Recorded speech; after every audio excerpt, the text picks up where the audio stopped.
Sidekick na si Rudy Baldwin. Kung ikumpara mo siya sa 2024, mas malala. Tayo makaranas ng ito. Kumbaga ito na yung pinaka-worst and massive. Paano kung may isang tao na kayang makita ang hinaharap at ang bawat hula niya ay nagiging totoo? Siya na ba ay simbolo na padala para maging gabay sa ating mundo? O kung ikaw ay aktibo sa social media, tiyak na pamilyar ka sa pangalang Rudy Baldwin. Ngunit sino nga ba siya? Isang ordinaryong tao lang ba na biniyayaan ng kakaibang kakayahan o instrumento ng mas mataas na kapangyarihan? Kilala si Rudy Baldwin bilang isang visionary o tagahula na nagkakamit ng atensyon at kontrobersya dahil sa kanyang mga nakakakilabot, tila makatotohanang prediksyon. Hindi na mabilang ang mga pagkakataong sinasabing tumama ang kanyang mga visions mula sa malalaking sakuna, mga aksidente, at mga pambihirang pangyayari sa kalikasan. Isa sa mga pinakatanyag na prediction niya ay ang tungkol sa Taal volcano eruption noong 2020. Sa kabila ng kawalan ng babala, naitala niya ito ilang araw bago ang pagsabog. Ganoon din ang kanyang mga babala tungkol sa mga malalaking bagyo at aksidente sa himpapawid na tila nagkatotoo. Ang kanyang mga followers na umaabot na sa milyon ay laging nakaabang sa kanyang mga bagong prediksyon. Makapangyarihan ba talaga siya? At sa darating na 2025, ano-ano kaya ang bagong babala na ihahatid sa atin ni Baldwin? Top 10 na hula ni Rudy Baldwin para sa taong 2025. Yan ang ating aalamin.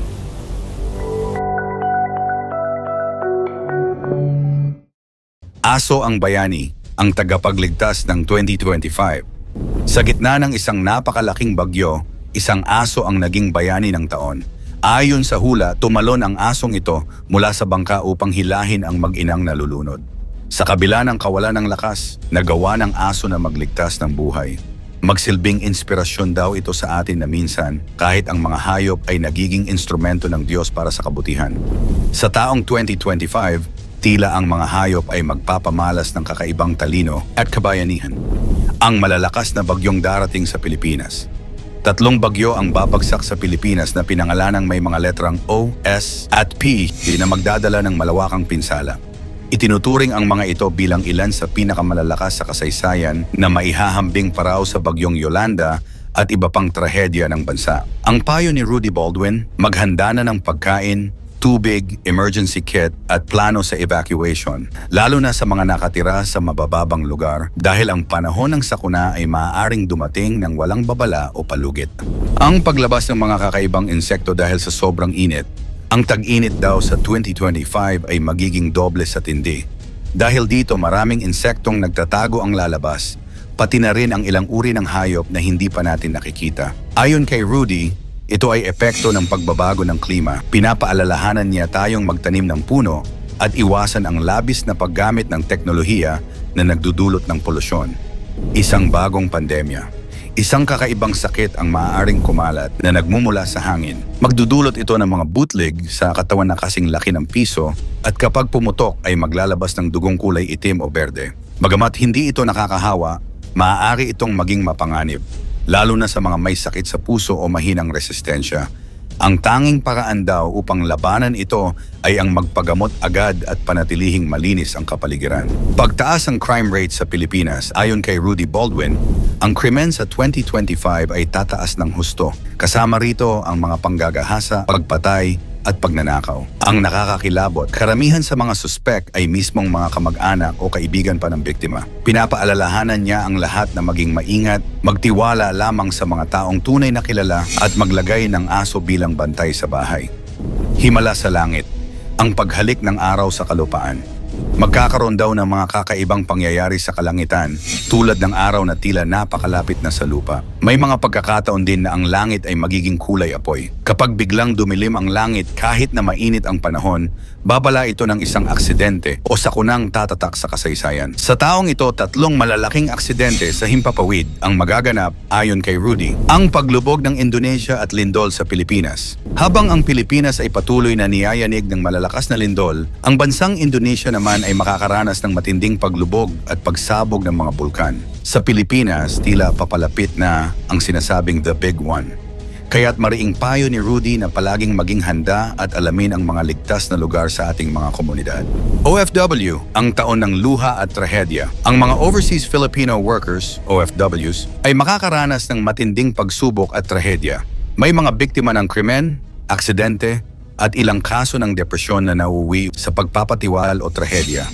Isang nakakakilabot na kwento ang tungkol sa isang OFW na sinunog ng buhay sa gitna ng alitan. Kaya't payo ni Rudy, mag-ingat, manalangin, siguraduhing ligtas at laging may komunikasyon sa pamilya. Ang taon ng pagkagahaman at panlilinlang.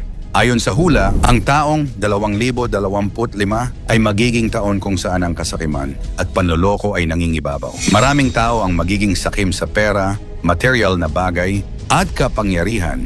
Isa sa mga babala ang pagpapautang. Huwag daw basta magtiwala sa mga nangangakong magbabayad dahil tanging 2% lamang ng mga umutang ang tunay na magbabayad. Maraming pamilya at pagkakaibigan ang mawawasak dahil sa pagkagahaman at kawalan ng integridad.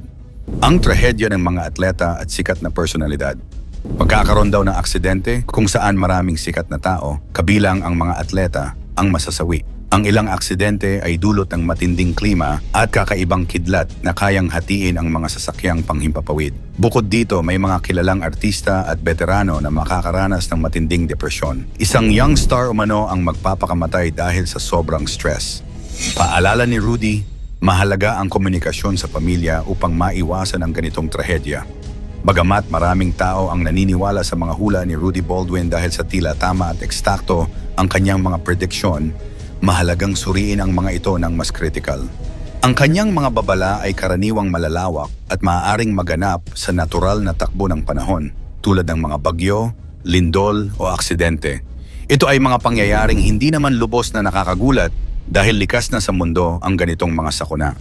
Gayon din, ang pagpapakalat ng ganitong uri ng information ay maaaring magdulot ng takot o pag-aalala sa halip na produktibong paghahanda. Kaya't mahalaga ring tingnan kung paano natin ginagamit ang ganitong mga hula bilang gabay ba ito upang maghanda o nagiging sanhi lamang ng labis na pangamba. Sa halip na mag-focus sa negatibong aspeto ng mga prediksyon, maaari nating itong gawing inspirasyon upang mas paigtingin ang ating kahandaan, pagmamalasakit at pananampalataya. Ang mga hula ay paalala na hindi natin hawak ang lahat ng bagay, ngunit mayroon tayong kakayahan na magplano at maghanda para sa anumang darating.